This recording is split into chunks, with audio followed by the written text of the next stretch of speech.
Hello दोस्तों, कैसे हो आप सभी। आज मैं आपके लिए कहानी लेकर आई हूँ बेटियाँ। आज मेरा देवर देवरानी दोनों हमारे सामने हाथ जोड़कर खड़े थे और माफ़ी मांग रहे थे। भैया भाभी, हमें माफ़ कर दीजिए। हमने जो आपकी बेटी पूजा के साथ व्यवहार किया, हम उसके लिए बहुत शर्मिंदा हैं। तो मैंने कहा, देखो राकेश, जो तुम्हें ठीक लगा वह तुमने किया और जो हमें ठीक लगा वह हमने किया। कुछ देर रुकने के बाद वे दोनों चले गए। मेरे पति मेरी तरफ देख कहने लगे, प्रिया, सच में मेरी नज़रों में तुम्हारा सम्मान और भी बढ़ गया है। पर मैं उन्हें क्या कहती, मेरा दिल जानता था वह अंदर ही अंदर कितना रो रहा था। कल घर के पास ही मंदिर में जन्माष्टमी की झांकी लगी थी, तो हम पति पत्नी वहाँ गए थे। एकदम से पीछे से देवर की बेटी ने गले में बाहें डाल दी। ताई जी,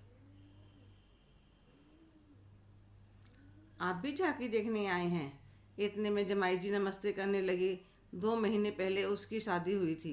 इसी सेक्टर में हमारा घर बिल्कुल मंदिर के पास था। तो मैंने कहा, चलिए बेटा जी घर। तो वह कहने लगे, फिर आएंगे।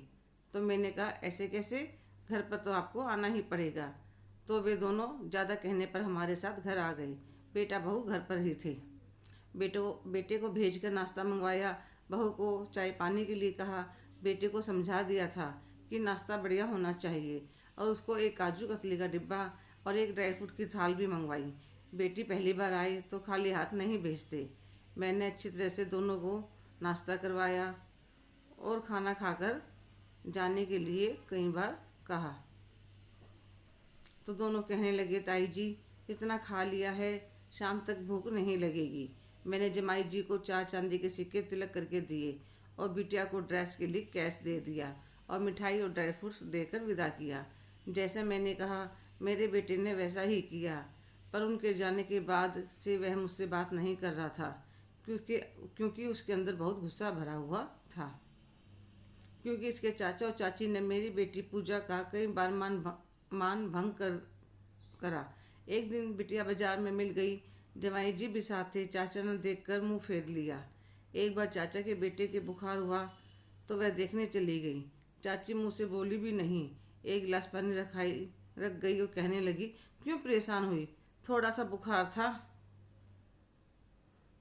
और जाकर कपड़े धोने लगती है। न चाय नाश्ता करवाती है, न खाने के लिए पूछती है। यह भी शुक्र है वह अकेली थी। अगर जमाई जी साथ में होते तो बेटी को ससुराल में सबका सामना करना मुश्किल हो जाता। कुछ देर बाद मैं कहने लगी, चाची मैं चलती हूँ। ठीक है। 100 का नोट हाथ में पकड़ा देती है। केले ले जाइयो जाती हुई 2 दर्जन। ना तो तेरी सास कहेगी चाची ने खाली भेज दिया। बेटी ने ऑटो में बैठने के बाद फ़ोन करके सारी बात बताई। तो मैंने कहा, बिटिया, अपने घर की इज्जत है, मैं पैसे दे दूंगी। तुम एक मिठाई का डिब्बा और एक कोल्ड ड्रिंक की पेटी ले जाना और एक पैसों का लिफाफा भी दिखा देना। झूठ बोलना अच्छी बात नहीं है, पर कभी कभी घर की इज्जत रखने के लिए सब करना पड़ता है। ठीक है मम्मी। फ़ोन रखने के बाद मैं फूट फूट कर रो रही थी। शादीशुदा बेटी का इतना अपमान, पहली बार चाचा के घर गई हो और बिना पानी पिए वापस आ गई।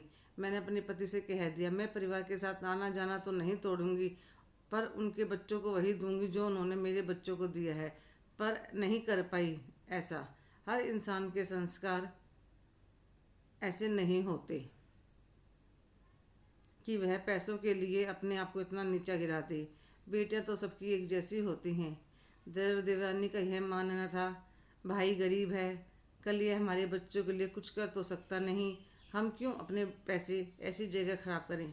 पैसा तो उनके बच्चों के ऊपर खर्च करो जहाँ से दुगना आने की उम्मीद हो। साल भर पहले देवरानी की भांजी की शादी थी। उसकी शादी में डायमंड रिंग, कई गिफ्ट, 2 बढ़िया ड्रेस और जमाई को सोने के सिक्के से तिलक करा। पर जब देवर की बेटी की शादी हुई तो उसकी बहन 50,000 रुपये कैश दे गई। कहने लगी, अपनी पसंद से जो सोनाली को चाहिए दिलवा देना। तुमने तो जो मेरी बेटी की शादी में ड्रेस दी थी वह भी आज तक ऐसे ही पड़ी है, ओल्ड फैशन की थी। वह लेकर भी नहीं गई, ऐसे ही पड़ी है। मुझे देखकर देवर देवरानी दोनों चुप रह गए। क्या बोलते। 1.5 लाख का सामान लेकर बदले में 50,000 देकर भी इनको गलत और अपने आप को सही साबित कर गई। वो साली जिसके गुणगान गाता हुआ मेरा देवर थकता नहीं था, मेरी साली तो रईस है, मेरी साली को तो बहुत बढ़िया पसंद है, उसकी तो नीयत भी बहुत अच्छी है। मेरी बेटी को भी शादी में बुलाए जैसे पड़ोसियों को बुलाते हैं। वह शादी में आई, गिफ्ट दिया और खाना खाकर चली गई। बिटिया की शादी के साल बर्बाद ही हमारे भाग्य जाग गए। बेटे ने काम शुरू कर तरक्की करता चला गया। साल भर बाद बेटे की शादी भी हो गई। बेटी को शादी को 2 साल हुए, इतने में वे एक प्यारे से बेटे की माँ भी बन चुकी थी। बेटे की शादी को साल भर हुआ, घर में पोता भी हो गया। भगवान का दिया सब कुछ है घर पर। आज फिर देवदावनी के आने से पिछले जख्म हरे हो गए थे।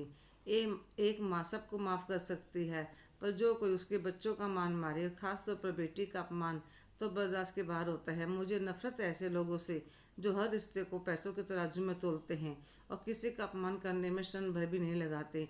उन्हें यह नहीं पता होता भगवान की लाठी में आवाज़ नहीं होती, तब कब किस पे पड़ जाए पता नहीं चलता। हेलो दोस्तों, कैसे हो आप सभी?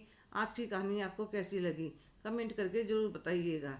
अगर आप मेरे चैनल पर नए हैं तो लाइक, शेयर, सब्सक्राइब करना ना भूलें। धन्यवाद।